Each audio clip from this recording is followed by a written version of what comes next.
আগের ভিডিওতেই বলেছিলাম কিয়োতোর অপূর্ব সৌন্দর্য আপনাদের সাথে শেয়ার করব। রং বেরঙের পাতা আর মেঘে ঢাকা পাহাড়, রাশিয়ামায় পাহাড়ের ওপরে জোজাক্কোজি টেম্পল। আমরা যাচ্ছি ওখানেই। এমন সময় শুরু হয়েছে বৃষ্টি।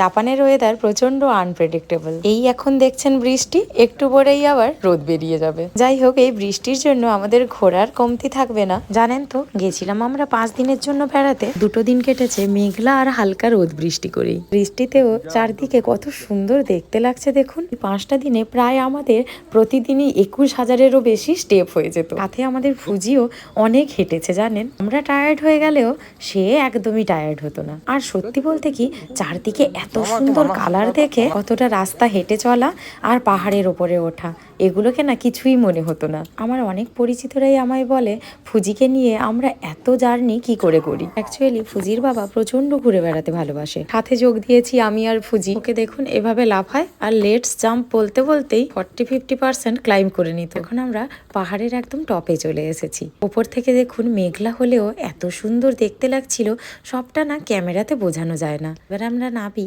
আর হ্যাঁ, যেটা বলছিলাম, জি তখন 1 মাসও হয়নি। বেহালাতে বাড়ির কাছেই একটা মেলা হচ্ছিল ফুজির সোনা দাদা আর ফুজিকে নিয়ে। আমরা তখনই মেলায় যাই। ছোট্ট ফুজিকে নিয়ে আমরা ঘুরে বেড়াই। এই ব্যাপারে আমরা 3 জনেই হ্যাবিচুয়েটেড। বেড়াতে গেলে ওর খাওয়ার দাওয়ারের গল্প পরে একদিন বলবো।